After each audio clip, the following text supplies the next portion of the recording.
bienvenue sur le podcast de référence pour devenir triathlète. Je suis Hermano, papa de 4 enfants, producteur de podcasts sportifs depuis 2014 et triathlète depuis plus de 20 ans. La semaine est bien avancée et en ce jeudi, c'est le moment de rattraper les 2 premiers épisodes de la série hebdomadaire et de rejoindre notre groupe Facebook pour discuter ensemble des épisodes passés et à venir. Salut les sportifs, c'est Hermano et vous êtes dans l'épisode jeudi du podcast Devenir triathlète. J'allais dire vendredi, non pas que je voulais déjà terminer, mais parce que justement j'essaie de mettre un peu de structure, on en parlait en off, il faut qu'on structure tout ça. Donc déjà, je vous présente mon co-animateur qui est toujours le même depuis plus de 150 épisodes, Monsieur Olivier De Scuter, le fondateur de la marque Oana. Salut Olivier. Salut Hermano, c'est toujours un plaisir. C'est toujours un plaisir partagé, cher ami. Et puis notre invité de la semaine, Michel Musso, l'un des précurseurs de l'ultracyclisme en France. Salut Michel. Salut à tous les deux. Michel, on a encore plein de choses à dire sur toi. Je voudrais quand même qu'on aborde un sujet primordial et c'est aussi une des raisons pour lesquelles on t'a invité aujourd'hui. Je commence chacun des épisodes de cette semaine en disant que tu es un des précurseurs de l'ultracyclisme en France. Mais maintenant, tu n'es plus en France. Non, donc j'habite en Belgique depuis maintenant presque 6 ans et donc professionnellement je coach des sportifs, donc je propose des séances encadrées et aussi des séances individuelles sur les activités de pleine nature, tout ce qui est sport de plein air. Le sport en salle, c'est pas du tout mon dada entre guillemets. Bon, mais tu fais pas que ça, Michel, si je ne m'abuse. Le sujet quand même principal pour lequel on t'invite cette semaine, c'est pour parler d'une organisation dans laquelle tu te lances. Voilà, donc en fait cette année, j'organise pour la première fois la Race Cross Belgium, qui a été aussi une épreuve de longue distance à préparer parce qu'avec ce sacré Covid, l'épreuve était prévue au mois de mai. On s'était vu, je crois, d'ailleurs à ce sujet au cours de l'hiver. Et elle a été reportée au mois d'août, du 19 au 22 août cette année. Donc elle n'est pas annulée, elle est reportée. Donc ça a perturbé. Pour notre première organisation, ça n'a pas été simple. Bon alors justement, ça a été reporté. Ce n'est pas annulé, mais c'est reporté. Vous aviez prévu un certain nombre de participants. Est-ce que vous avez atteint ce nombre de participants ? Alors on avait 120 participants d'inscrits. On a proposé à tous les inscrits soit de pouvoir venir au mois d'août, soit de venir sur 2022. Voilà, donc on a déjà prévu la date de 2022, c'est fin mai 2022, et on a à ce jour une quarantaine de participants qui viennent en 2022, qui ont décidé de reporter leur dossard entre guillemets, parce qu'il y a la Race Cross France 15 jours avant. Et là, toutes ces personnes, en général, venaient en Belgique pour préparer la Race Cross France. Donc, venez en Belgique à la date prévue initialement au mois de mai. Au mois de mai. C'était vraiment on était vraiment dans la date idéale pour préparer à 2006, 3 mois après. Du coup, on rouvre il nous manque une quarantaine de personnes pour arriver à 120 l'objectif de cette année. Voilà, l'important c'est que l'épreuve se fasse de toute façon, mais il reste de la place, ça c'est la chose importante, il reste encore de la place. Avis aux auditeurs qui seraient encore un peu frustrés des courses annulées ou quoi, donc voilà, si vous savez pas quoi faire au mois d'août, venez faire la Race Cross Belgium. Donc il y a un 300 km, un 600 et un 1000, c'est peut-être important. Donc Oui, je pense que c'est peut-être sympa de le préciser quand même. Parce que du coup, Michel, dis-nous peut-être un petit peu plus sur la course en tant que telle en fait. C'est quoi la Race Cross Belgium ? La Race Cross Belgium, c'est une épreuve qu'on peut réaliser avec assistance ou sans assistance. Le bikepacking, ce qu'on peut entendre, donc ça c'est la formule sans assistance, ou alors avec assistance, c'est la voiture suiveuse. Ce qu'on peut voir à la Race Cross America, si vous avez vu des images. Voilà, c'est très américain comme principe. En Autriche également, il y a l'assistance. Donc nous, la particularité, c'est qu'on peut faire les 2 types sur le même parcours.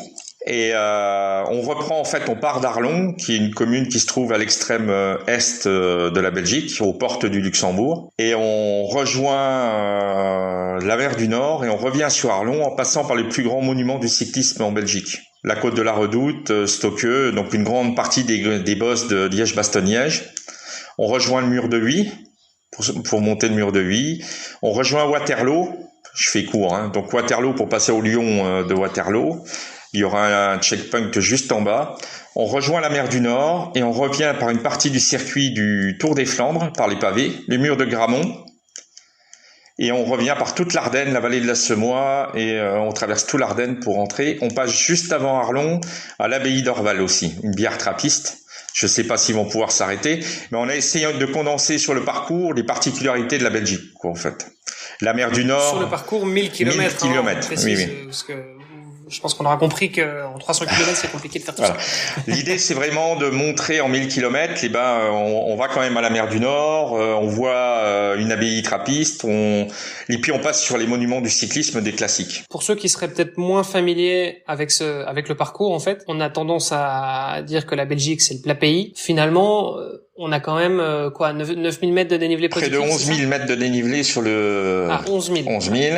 La grande particularité, c'est que les difficultés sont condensées sur le départ, parce qu'on part directement sur le circuit du Liège-Bastogne-Liège. Donc toutes les classiques, ce qu'on appelle les classiques ardennaises, en fait. Donc la première journée risque, les 400 premiers kilomètres sont les plus durs, à mon avis. Et ce qu'on appelle l'échauffement. Voilà. Donc après, il y a tout un secteur où on peut enrouler. On est plus dans la Flandre, sur le plat entre guillemets, le plat pays, ce qu'on tout le monde appelle le plat pays. Par contre, je pense passer sur les pavés du Tour des Flandres au bout de 650 km, ça va être très particulier, le mur de Grammont. Ça aussi, parce que au bout de 600 km, au niveau musculaire, on commence quand même à être un peu tanné au niveau des fesses notamment. Et puis on revient par la vallée de la Semois, qui n'est pas du tout plate, on revient en retraversant l'Ardenne, quoi, en fait. On passe à Bouillon, où il y a le château de Godefroy de Bouillon. Voilà, on a essayé de projeter un peu l'intérêt touristique aussi de la Belgique. Alors, je voudrais quand même revenir sur les participants. Tu nous as dit qu'il était prévu qu'il y en ait 120. Toutes courses confondues. Finalement, vous en avez un peu moins. Est-ce que vous avez des nombres de participants maximum par course, ou s'il y a 40 personnes qui nous écoutent, qui veulent venir faire la course, mais qui se sentent partant que pour un 300 km, ça marche aussi? On a décidé de laisser là les dernières inscrits qui arrivent. On verra bien comment ça arrive, si c'est du 300, du 600 ou du 1000. On s'est pas dit il en faut 20 sur un parcours. Voilà, l'idée c'est qu'on essaye de remplir maintenant. On est à 2 mois de l'épreuve, donc on va boucler début juillet les inscriptions. Début juillet, on va tout clôturer. Donc début juillet, il nous reste une semaine grosso modo. Voilà. Vers le 5 juillet, on bloquera tout. Est-ce que tu réserveras un accueil tout particulier à ceux qui viennent de la part de Oana? Oui, alors déjà l'accueil, en fait, il faudra souligner, ils seront donc je serai présent à chaque arrivée. Donc on accueillera chaque participant à l'arrivée, il y aura un accueil particulier. Et ce qui est important aussi, c'est qu'ils partent toutes les 2 minutes, c'est pas en peloton. Donc c'est en mode comme en triathlon, no drafting. Donc toutes les 2 minutes il y a départ. J'ai beaucoup de gens qui me posent des questions en fait. Pour moi l'ultra c'est comme le triathlon, c'est en no drafting. Voilà, on est vraiment dans la philosophie d'origine. Pour moi, c'est vraiment la philosophie de l'ultra, c'est en no drafting. C'est pas du tout la même chose quand on roule dans un peloton de 15. Donc du coup il y aura possibilité de faire au départ et à l'accueil un petit à l'arrivée, il y aura un peu plus de délai entre les participants, je pense que toutes les 2 minutes. Mais il y aura un petit accueil particulier, notamment par un de nos partenaires aussi, qui est une bière des grimpeurs, une bière cycliste. Donc il y aura un petit cadeau à chaque participant. Donc voilà, il y aura de l'accueil. Ok, il y aura de l'accueil au départ et il y aura de l'accueil à l'arrivée. Pour revenir sur l'aspect plutôt logistique, l'aspect pratique, avec quel type de vélo on peut faire cette course, enfin D'ailleurs, c'est quoi? C'est une course, c'est une cyclo, c'est une balade? C'est une épreuve, parce qu'en fait, si on s'inscrit clairement dans le mode, si on s'appelle compétition, ce qui impose des signaleurs à chaque carrefour. C'est impossible sur 1000 km d'avoir un bénévole à chaque carrefour. Ou alors faudrait ou payer une société et toutes ces choses-là, ça serait totalement impossible. Donc les gens sont sur la route, mais ils respectent le code de la route. Et la route n'est pas fermée, hein. La route n'est pas fermée. Donc on appelle ça épreuve d'ultra distance et pas course à cause de ça. Parce que c'est totalement impossible. Quand on fait la Race Across America, par exemple, aux États-Unis, 5000 km, on peut pas imaginer que la route soit coupée. Et puis les délais. Sur la Race Across Belgium, le premier, il va peut-être passer 20 heures avant le dernier. On peut pas imaginer laisser quelqu'un pendant 20 heures sur des carrefours, toutes ces choses-là. C'est totalement impossible. Donc du coup, route ouverte. Et quel type de vélo, quel type de machine on emporte? Vélo de route. Vélo de route, parce qu'il y a aucun sentier, c'est pas du gravel. J'ai eu beaucoup de questions là-dessus, parce qu'on voit bien que le gravel est en train de prendre aussi. Il existe des épreuves d'ultra distance gravel aussi, mais là on est sur une épreuve route. Et donc quelqu'un qui vient avec un gravel, tu le refuses ou simplement tu dis écoute, tu risques d'en chier? Tu lui dis bonne chance. Voilà. Mais parce que si j'annonce clairement que c'est du gravel, il faut qu'il y ait du chemin gravel. Ouais. Et du coup, les routiers ne pourront pas passer dessus. Ok, donc là on est vraiment sur de l'ultracyclisme de route. Tu prévois quoi justement comme timing pour les premiers et les derniers sur chacune des 3 épreuves? Le 1000 km, donc pour quelqu'un qui est avec assistance, ça va se faire en 30 heures à peu près. Et puis un délai de 78 heures, délai maximal. Donc ils partent le jeudi matin, ce qui fait que entre guillemets le dernier arrivant va arriver le dimanche après-midi, le dimanche dans l'après-midi, pour respecter les délais. Ça c'est sur le 1000. Le 300, il y a 24 heures de délai. D'ailleurs, tu dis que le délai maximum c'est 78 heures, donc la barrière horaire est à 78 heures. Quelqu'un qui est pas arrivé au bout des 78 heures, vous faites quoi? Vous le déclassez ou vous allez le chercher et vous dites écoute mon gars là c'est bon, faut que t'arrêtes? Il va continuer, mais il sera pas finisher dans les temps de l'épreuve. Voilà. Il est sur la voie est ouverte. Sur la route, rien ne lui interdit de continuer, donc il terminera, mais le challenge, pour être finisher officiel de la Race Across Belgium, faut finir en 78 heures. 78 peut-être, parce que 78... Oui, 78. Est-ce qu'il y a quand même, malgré tout, un minimum d'assistance de la part de l'organisation? Quelqu'un qui finit en 79, 80 heures, et puis qui, le dernier virage, glisse et se blesse? On attendra de toute façon si quelqu'un arrive après le délai. Après, si c'est pour le faire en 3 semaines aussi, bon, voilà, je recadre bien la chose, mais on laissera pas quelqu'un arriver à Arlon tout seul avec la banderole rangée totalement, et puis plus personne à l'arrivée non plus. De toute façon, on a des traceurs GPS. Donc on saura exactement où ils sont. C'était une autre question que j'avais pour toi, mais finissons peut-être sur l'histoire des délais minimum et maximum. Donc le 1000, on compte que le premier arrive dans une 30aine d'heures et maximum 78, 78. Sur le 600, on est sur quoi? Sur le 600, on est à 42 heures. Délai maximal 24 heures. Ça c'est sur le 300, 24 heures. Bon, si vous avez une journée à perdre entre guillemets, venez faire le 300, ça peut être sympa. Il y a du monde. Le il y aura 300 est sympa. Le 300 est sympa. Il y a 5500 mètres de dénivelé sur 300 km. Le ratio de dénivelé est quand même assez important. Donc la distance est très courte. On n'est que dans l'Ardenne en fait. Voilà, je souligne ça parce que pour moi, si on remet le kilométrage en face du dénivelé, c'est le plus dur, c'est le parcours le plus dur. Justement, on parle de parcours de plus dur, d'organisation. Qu'est-ce que l'organisation, donc Race Across Belgium, apporte aux participants?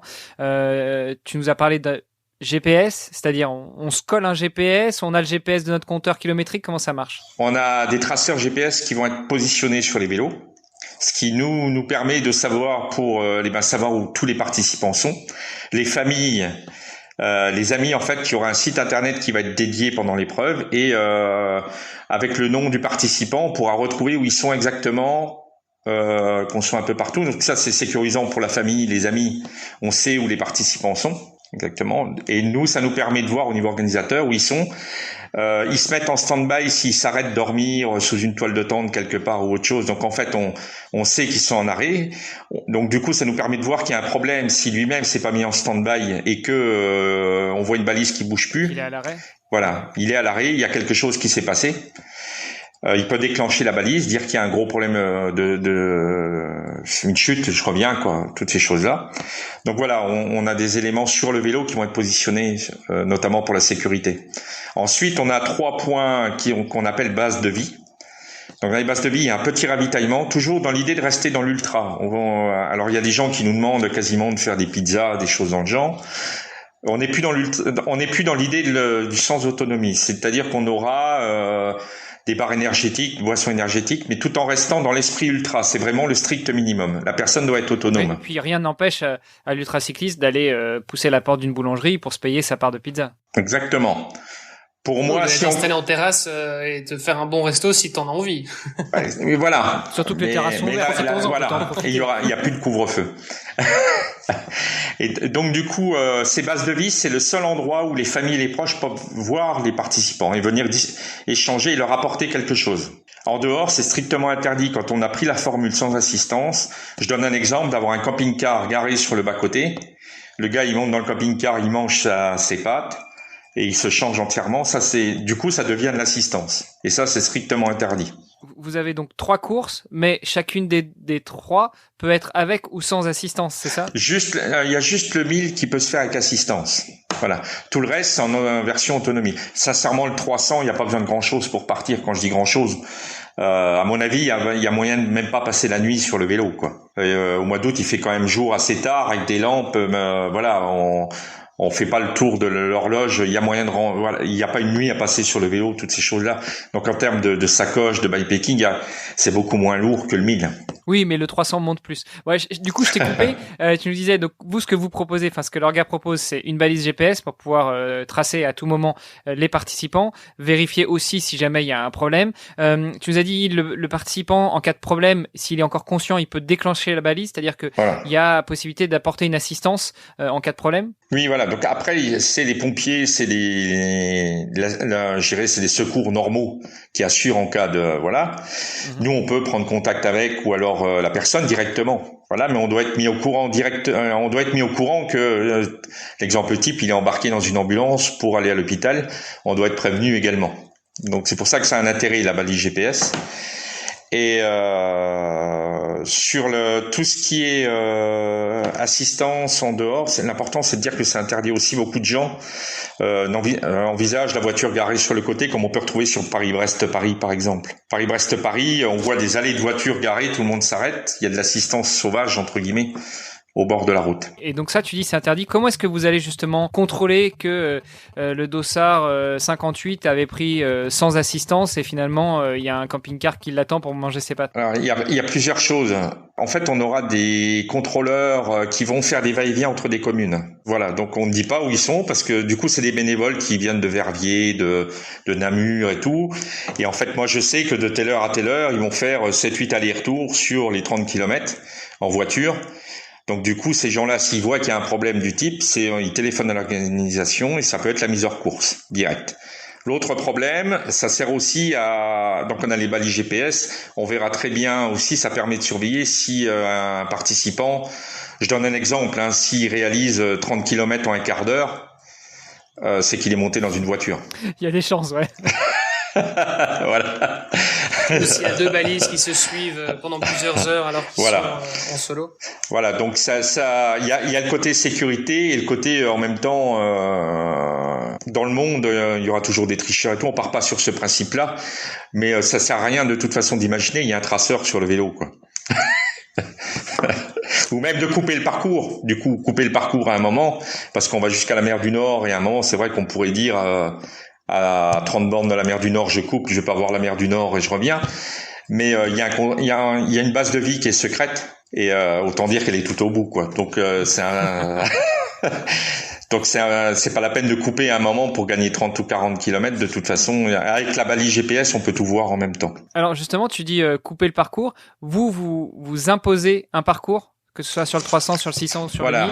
À la différence de la transcontinentale, c'est un système où tu as des checkpoints en fait où la personne va préparer son parcours. Ça c'est déjà, on est un peu plus sur l'aventure en même temps d'un coup.